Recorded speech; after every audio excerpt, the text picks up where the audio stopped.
The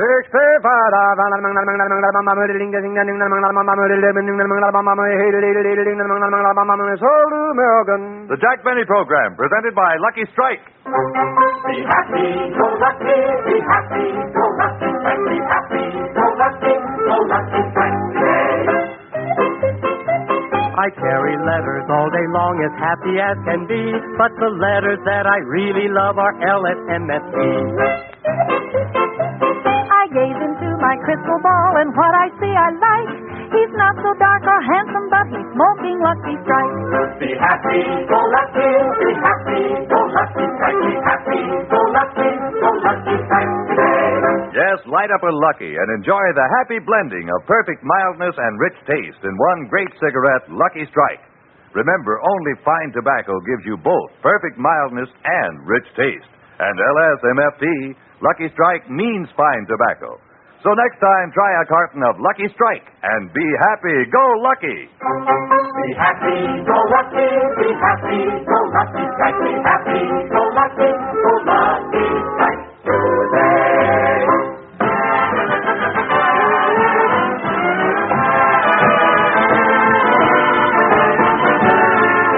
The Lucky Strike program starring Jack Benny with Barry Livingston, Phil Harris, Rochester, Dennis Day, and yours truly, Don Wilson.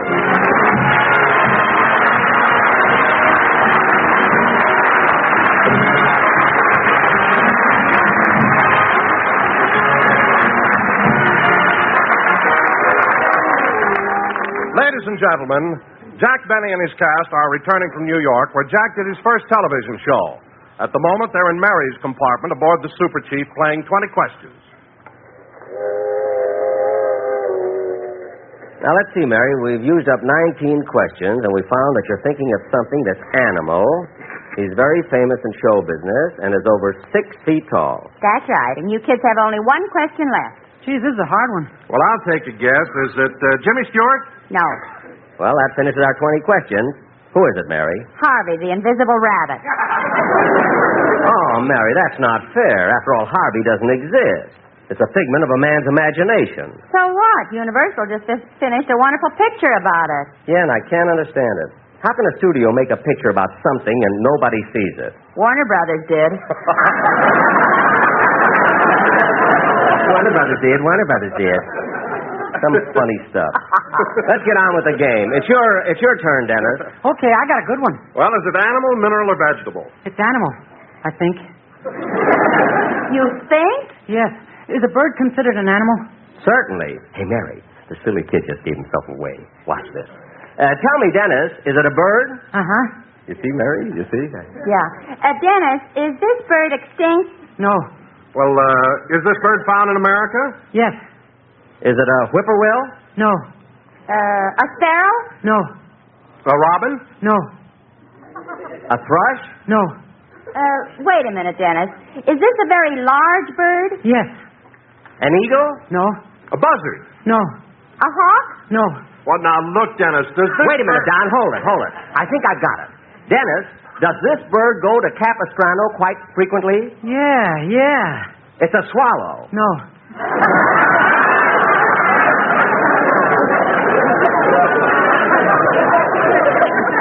No? No. Does everybody give up? I do. No, I give up. Me too. What is it? Walter Pigeon.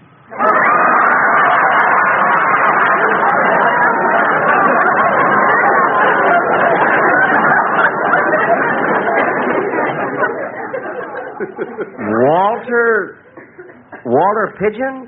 Dennis, how can you say he's a bird? I read in the paper where he just flew to New York.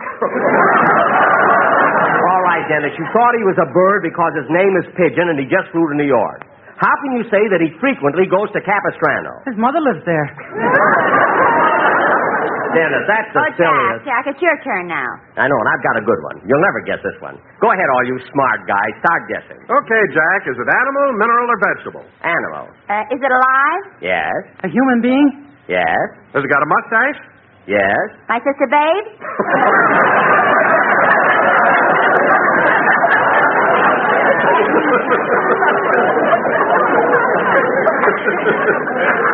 Mary, stop. I'm trying to be serious. Now, go ahead and guess. Well, now, let's see. He's a man with a mustache. Is he in show business? Yes, Does he make pictures? yes, Is one of his pictures currently showing? yes. I know. He's Herman Quigley, the assistant cameraman on the picture The Glass Menagerie. Gee, that's right. How in the world did you ever guess Herman Quigley? It was obvious. Obvious. Yes. Just before you went to New York, you ran into him at the Brown Derby. He had forgotten his wallet. You loaned him $1.50, and he's been on your mind ever since.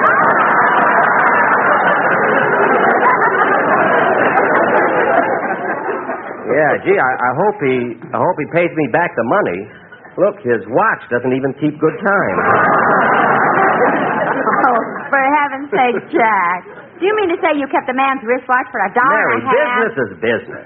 It's your turn, Don. Well, you better skip me for a few minutes. I want to go back to my compartment and see if the porter took all the dishes out. Don, why is it whenever we're on a train, you never eat in the diner? You always have your meal served in your compartment. My wife makes me do that. Why? She doesn't want people to see what a pig I am. Oh, well, I don't blame her. Well, hurry back, Don, so we can continue with the game. Okay. Hey, kids, I'm glad Don's gone. I got a trick I want to play on him. Yeah, what is it? Well, look, you know Don. You know, he's always thinking about Lucky Strike. Uh-huh. So when we play the game again, it's his turn, he's sure to pick Lucky. And we'll make believe we can't guess it. Well, what makes you so sure he'll pick Lucky Strike? Because he never thinks of anything else. In fact, when he went on his honeymoon, he registered at the hotel as Don Wilson and Cigarette. So remember, when he comes back, we'll trick him. Well, gee, Mr. Benny, do you think that's much fun? You mean tricking Don? No, going on a honeymoon with a cigarette. Oh, keep quiet. That's him. Now, don't forget, kid. Come in. Oh, it's Phil. Hi, Jackson, Dennis. Hello, Livy. How's the little lady who makes this train more super than the chief? Hello, Phil. Say, Phil, where have you been keeping yourself? Oh, me and some of the musicians are having a little fun in my drawing room. We're playing a game called Two Questions. No, Phil, you mean 20 questions. No, two questions. Ginger ale or straight?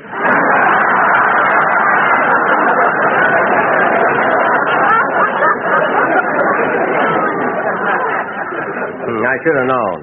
I haven't seen you since you fell off at Kansas City. Coming or going? Phil, you fell off going, too? Jackson, I got to do things to make people laugh. I'm still looking for a sponsor, you know. Wow. Well, at least Phil got back on. Remley missed the train entirely in Chicago. Well, you can blame that on Jackson's program. On my program? Yeah, they keep hollering, be happy, go lucky, and Remley overdoes it. Well, look, Phil, whether he overdoes it or not, as soon as we arrive in Los Angeles, we're going right to the studio for rehearsal. And if he isn't there, I'm going to dock him 2 weeks' salary. You can't scare Rem with that kind of stuff. He comes from a very wealthy family. Oh, I didn't know that. Sure. His father made a fortune growing sweet potatoes. Sweet potatoes? He's got the biggest yam plantation in Texas. Ooh, what he said. He said yes!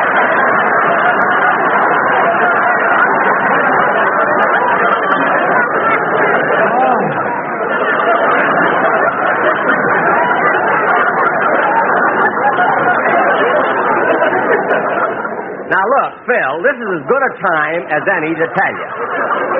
Now, I'm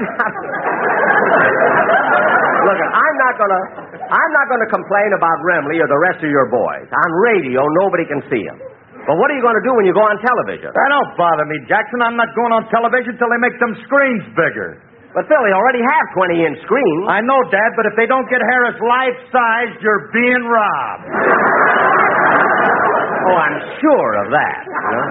Anyway, when I do go on TV, Jackson, I'll tell you one thing. I'd like to have a cast like you had on your first show. Yeah, Dinah Shore, Rochester, Don Wilson, the Sportsman, Mel Blanc, and Mr. Kitzel. You know something, Jackson? I realize that Mr. Kitzel is popular, but can you imagine them making a television station and naming it after him? A television station? Yeah, right in Los Angeles. Channel 2, Kitzel. That's KTSL.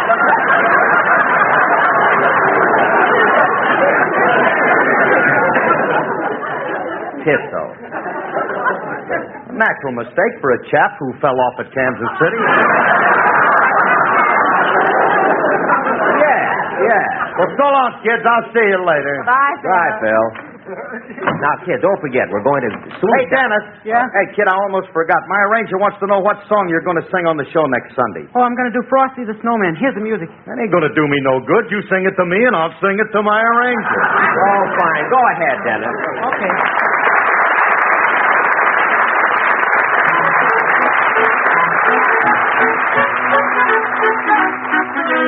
Frosty the Snowman was a jolly, happy soul with a corncob pipe and a button nose and two eyes made out of coal.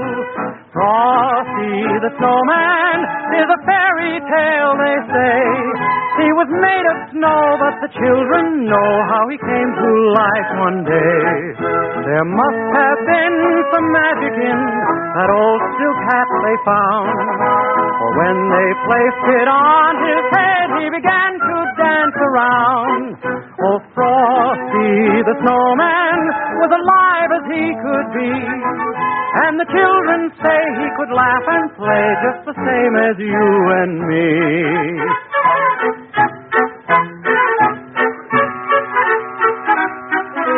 Frosty the Snowman knew the sun was hot that day.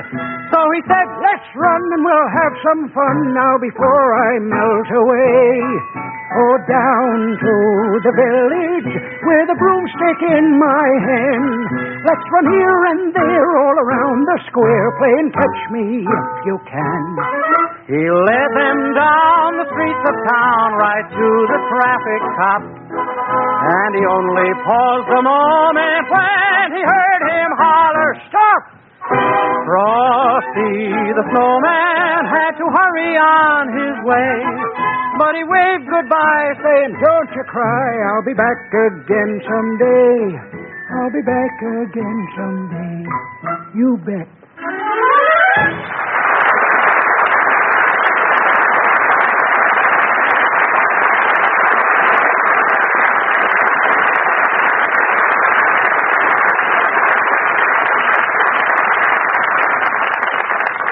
Dennis, that was a beautiful song. What's it from? Well, didn't you see my new picture, I'll Get By, made by 20th Century Fox with June Haver, Bill Lundigan, Gloria DeHaven, and me?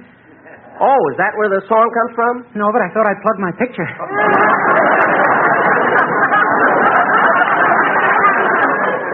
Dennis, I saw your picture in New York, and I thought you were wonderful in it. Well, naturally, you'd say that. You're nuts about me.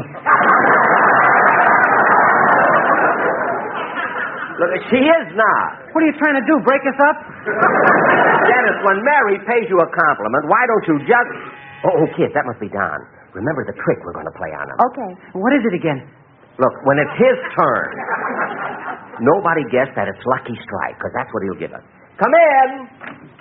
Well, hi, kids. You still playing 20 questions? Yes, Don, you're just in time. It's your turn. Ah, good. I've already got something in mind. Start guessing. Okay. Is it a living thing? No. Is it a manufactured article? Yes? Does its mother live in Capistrano? Dennis, don't waste questions. That's not a wasted question. It's also found in Capistrano. Oh, really? Well, tell me, Don. Get this, Mary. Get this. Don, is this thing you're thinking of nearly 3 inches long, about a ½ inch thick, and white in color? Yes, yes? Is it round and firm and fully packed? Yes, yes. Ah, it's amazing the way you people are guessing it. Is it free and easy on the draw? Yes, yes. Now, come on, come on. You're getting warmer. You're getting warmer. An electric blanket. No. See, I thought it was an electric blanket, too. Didn't you, Mary? Oh, yes. Yes, I did. Well, look, Don, is this thing you're talking about associated with the letters LSMFT? Yes, yes, yes. That's it, yeah. Now, let's see. Oh, see, this is too hard. I give up. I do, too. Me, too. Oh, for heaven's sakes, kids. How can you possibly give up when you're so close? When you guessed it was almost 3 inches long and white in color, I was sure you knew what it was. Well, we don't, Don, do we, Mary? Come on, tell us. What is it? Oh, all right. It's a piece of chalk.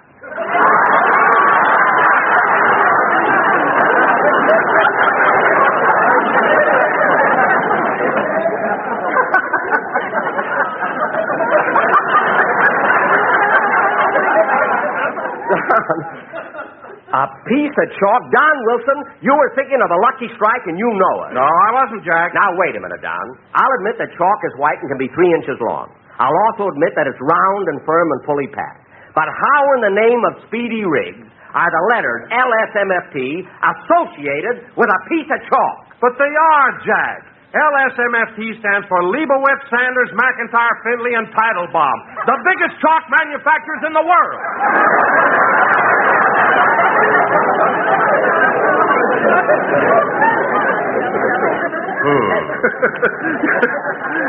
Not bad, are you, Jack? No, Don. In fact, I've got to give you credit. You've got a lot of brains. But then it takes a lot to fill that big fat head of yours. Chalk maker. Oh, come on. Let's get on with the game. Whose turn is it now? Nobody. I'm not playing anymore.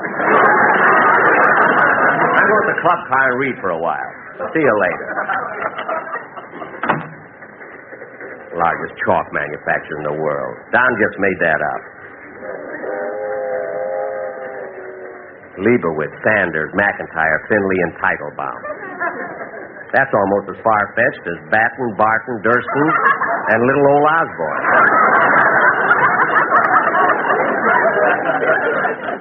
Be happy-go-lucky, be happy. Lucky strike today. Oodly-poo-poo-poo-pee-poo. Hey, we'll be in Albuquerque soon. That'll be $126 worth of my ticket used up.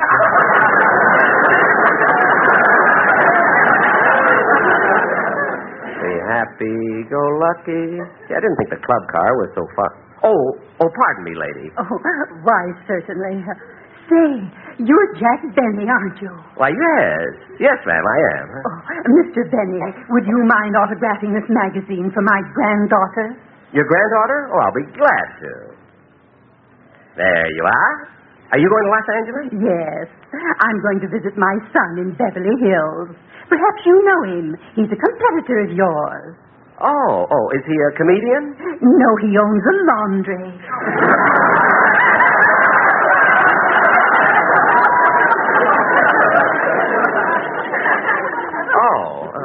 Oh, he's an awfully good boy. He's having me come all the way out from Chicago just to celebrate my birthday. That's tomorrow. Oh, how nice. How old will you be? 39.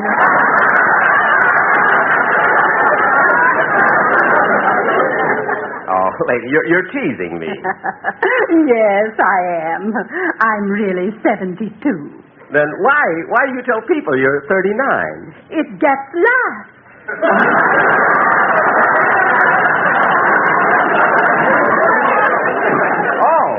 Oh, I see. Well, goodbye.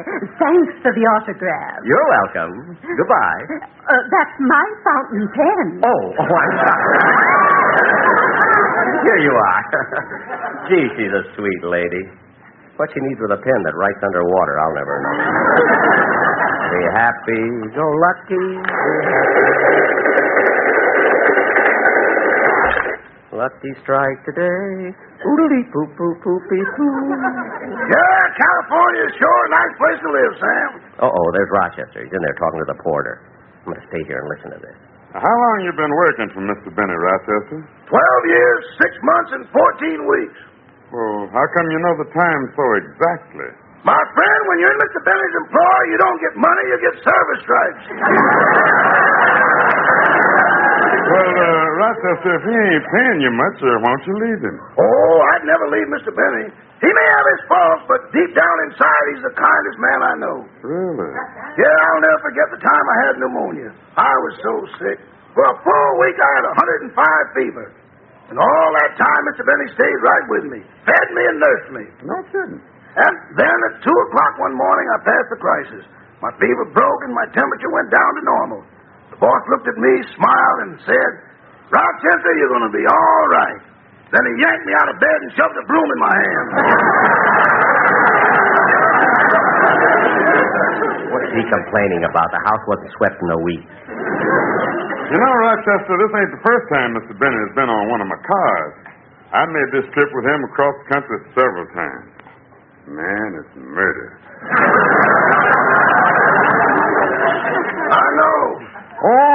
mind the fact that he don't tip much, but whenever he's on board, the train is always 15 to 20 minutes late. A couple of years ago, he insisted that the train make an unscheduled stop at Newton, Kansas. Then once he made a stop for a half hour at Gallup, New Mexico. Once he set the super chief back a whole hour when he got off at Trinidad, Colorado. Now, this trip, I heard him tell the conductor to make another unscheduled stop. At Flagstaff, Arizona. Yeah. Say, he got relatives in all them places? No, bank accounts.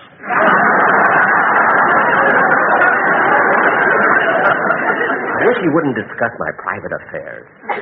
Rochester, I can't understand why Mr. Benny keeps saving his money like that. He's not married. He's got no family, no children. Who's he going to leave it to? What makes you think he's going to leave it?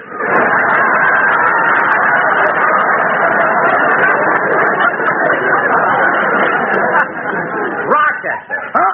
Oh, hello, boss. Rochester, I heard what you were saying. And if you don't behave yourself, you're not going to get that new gold stripe for Christmas. I'll be up in the club car in case you want to see me. Yes, sir. Talked about me to everybody. Gee, I'm doing a lot of traveling this year. As soon as I get home, I have to start packing to go to London for the command performance. Dinah Shore is going, too. I've only appeared at one other command performance in my life. That was at my sponsor's birthday party. I hope the one in London will be different. Maybe they'll let me mingle with the guests. Be happy, go lucky, be happy. Lucky strike today. Gee, they changed the whistle on the train just for me. Gosh, there are a lot of celebrities on this train. Gary Cooper, Irene Dunn. I mustn't forget to say goodnight, Miss Dunn. She must be sick of that Irene stuff.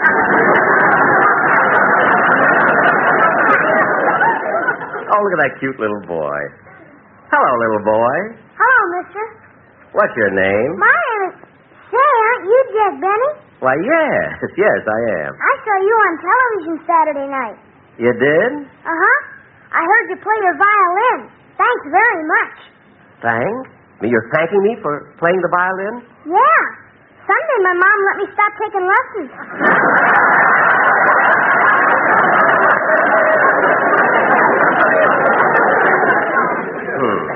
Well, goodbye, little boy. Goodbye, Mr. Benny, and thanks again. You're welcome. Gee, the club car is crowded. Oh, there's a vacant seat next to that man over there. Excuse me, mister. Do you mind if I sit here? No, not at all. Glad to have company.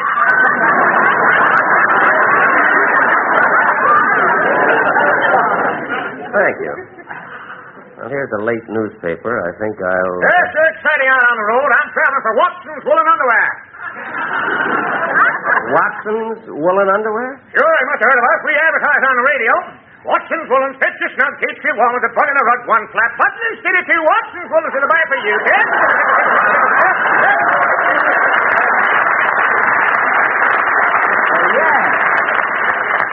Yes, I know that program. It features Spade Cooley and his Itchy Seven.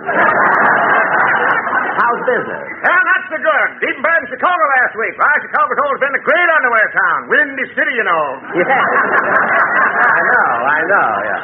Yep, I was in Chicago just 2 days. Walked into the buyer of the Bon-Ton department store, spread my entire line all over his office. My man wouldn't even look at it. Too bad. Why, it says to me his head is too old-fashioned. That's the trouble with this world. Too much progress.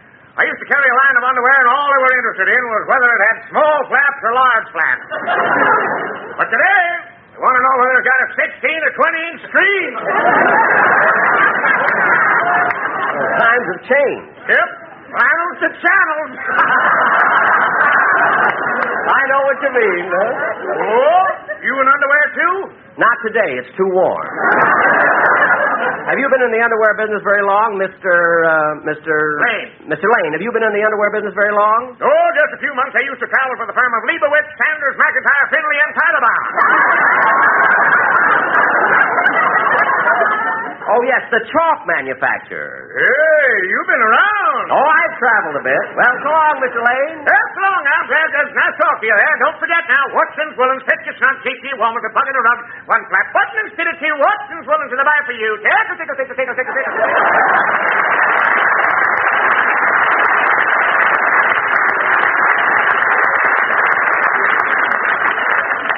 Gee, what an eager beaver. Well, I think I'll go to bed. We arrive in Los Angeles so early. Yeah, no doubt about it, Sam. You sure have an interesting job. Rochester, still talking to that porter. Yeah, you're right, Rochester. I've been across this continent over 100 times. Gosh, you must know every inch of it. Yeah, and America's an amazing country. It has Harlem on the East Coast, Central Avenue on the West Coast, and all that waste in between.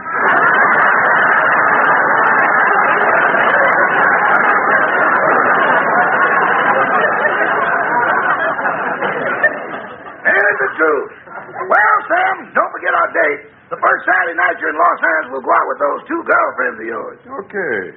First we'll have dinner, and then we'll take them to the Hollywood Bowl. Yeah, but Rochester, this time of year there's nothing going on at the Hollywood Bowl. We'll change that. Oh, Rochester. Huh? Yes, boss. Rochester, I'm going to bed. Make sure that my luggage is all ready when I get off in Los Angeles tomorrow. I will. Good night, boss. Good night. Oh, Mr. Vinny. Yes, porter. You're going to get off at Los Angeles or Pasadena? Pasadena. I always get a bigger reception there. Good night. Good night. Good night.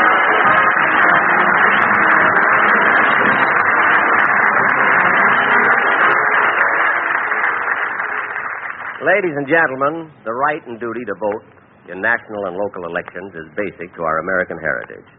Especially this year, with the eyes of the world on the United States, every American should go to the polls and demonstrate the vigor of American free government. Remember that freedom is everybody's job. Thank you. Jack will be back in just a moment. But first, everybody be happy, go lucky. And let's take a musical poll on the outcome of Tuesday's election. Be happy, go lucky, be happy, go lucky, strike, be happy, go lucky strike today. Republican or Democrat are both all right with me, but I say vote for Lucky Strike cause LSMFT. To get the voters to the polls in rain or when it shines, I thank the mildness and rich taste that Lucky Strike combines. Be happy, go lucky, be happy, go lucky strike, be happy, go lucky strike today. Yes, light up a Lucky and enjoy the happy blending of perfect mildness and rich taste in one great cigarette, Lucky Strike. Yes, you'll always enjoy Lucky's greater mildness. You know, scientific tests confirmed by 3 independent consulting laboratories prove Lucky Strike is milder than any other principal brand. And you'll always enjoy the full, rich taste of fine tobacco. Because LSMFT, Lucky Strike means fine tobacco. So next time you buy cigarettes, try a carton of Lucky Strike and be happy. Go Lucky. Be happy, go lucky, be happy, go lucky strike, be happy, go lucky strike today.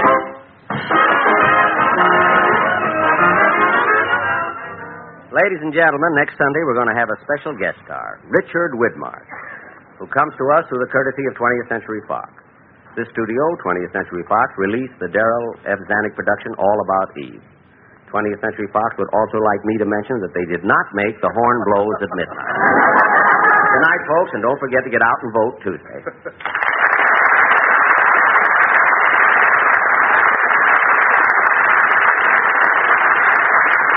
Be sure to hear Dennis Day and A Day in the Life of Dennis Day. Stay tuned for the Amos Mandy Show, which follows immediately. This is CBS, the Columbia Broadcasting System. You've been listening to the OTR Gold Network. Find more classic radio at otrgold.com.